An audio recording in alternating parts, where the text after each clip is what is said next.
Council meetings are long and boring. Wouldn't it be great if they were short and unboring? This is why I've invented the 5-minute meeting. Music, rock and roll.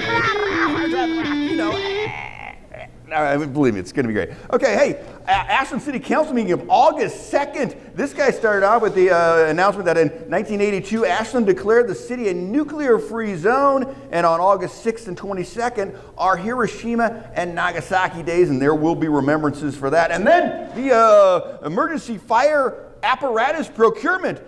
City manager says, hey, the fire captain said that there's this brand new fire engine available, and with fire being totally scary, of course, the fire captain said, we need this engine, it's totally important, and if we don't get this engine, we're gonna have to wait 3 years for the next engine, so we should grab it. And this guy goes, well, we spend the $700,000 on this fire engine, and this one goes, hey, the chief said that our old engine stopped pumping water in the middle of the fire last week, so we totally need this. So that was all approved. Oh, by the way, best case scenario, we get this engine in December, so hopefully there's an emergency fix the old truck procurement coming soon. And then the Energy Score program guy said, gave a short 15-minute presentation. Here's the gist. You know that yellow scorecard that's on a fridge or a washing machine that says like 88 or 92 efficiency? This program suggests that a 1 to 10 score for every home sold in Ashland is going to be in your sales paperwork, like 10's the most efficient and 1's the least efficient. And they're just talking about it, no motion or anything. It was an interesting idea. And then the fire department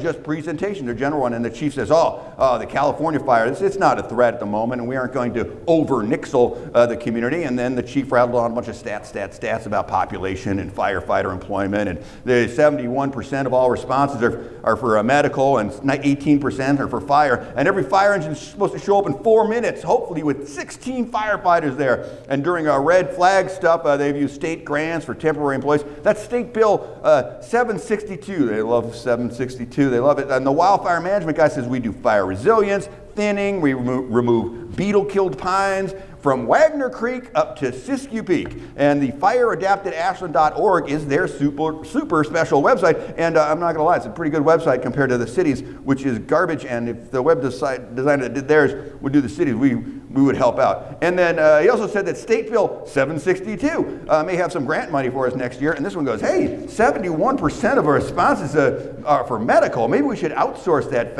ambulance to a private company like Mercy Flights. And the chief goes, oh, no.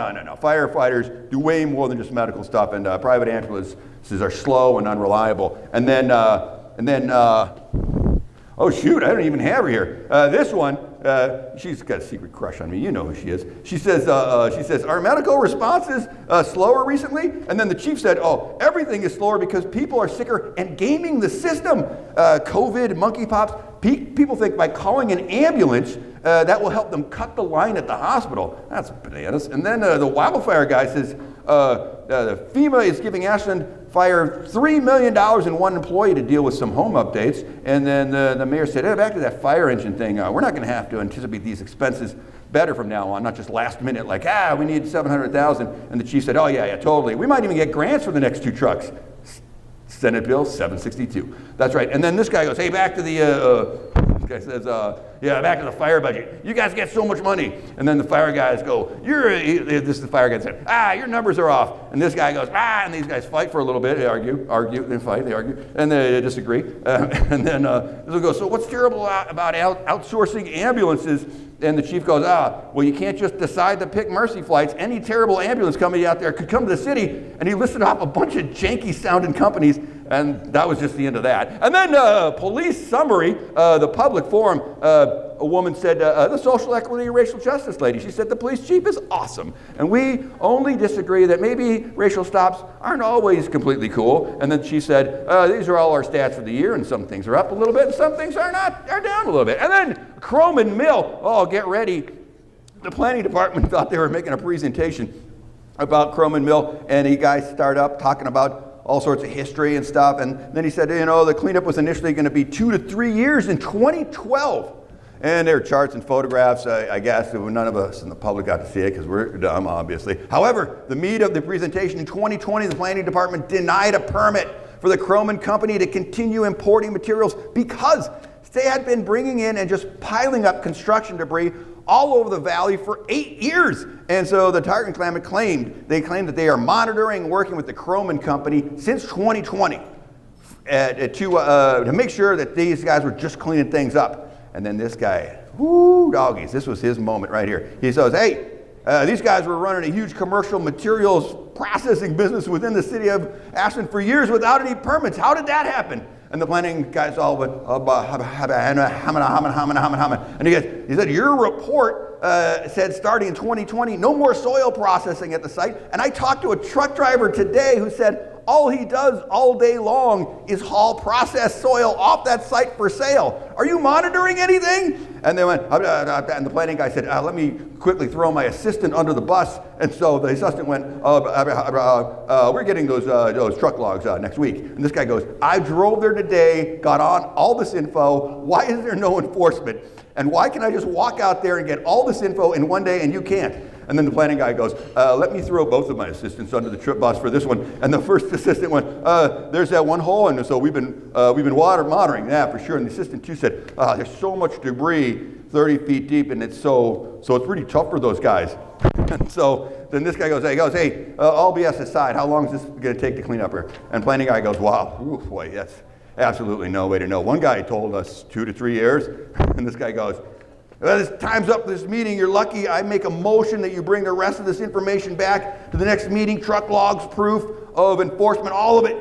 And the assistant too said, well, we're going to have test results from the Department of EQ, whatever that is, in October. So that's a good day for us to come back instead. What do you think? And he went, no, next meeting, no DEQ garbage.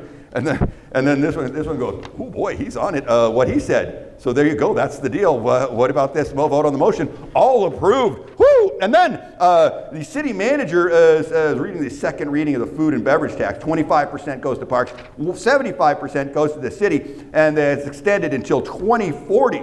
And this one goes, only 2 cities in Oregon have restaurant taxes. I like the 2030 deadline, not the 2040. And this one goes, hey, we need to protect visitors from crime and fire. And I don't think we can promise that if we don't have a food and beverage tax. And then this one says, I want 2030 instead of 2040. And then this guy, he's on fire. He goes, how about this? 2035, right in the middle. And this one goes, okay, I guess I'll agree with that. And this one goes, not good enough. So it approved 5-1. And then a public forum, a guy in a hat said the evacuation study the city paid for shows that the fire will burn through town in 2 hours and it will take 5 hours to evacuate the town. So that's a problem. And then the League of Citizens Oregon Cities priority list, Ashland belongs to this group, and so all the councilors voted for their 5, some kind of list. Nobody saw it. I'm sure that was all approved. And then there's and then there was a consent agenda where an item about our 911 call center contract with the county that cost $688,000 a year. That was talked about a little bit, but it was approved. Everyone seemed to like that. And then a liquor license for Mod Pizza over there on the Ashland Street over there, approved. There you go, end of meeting, you're welcome. Woo! Oh.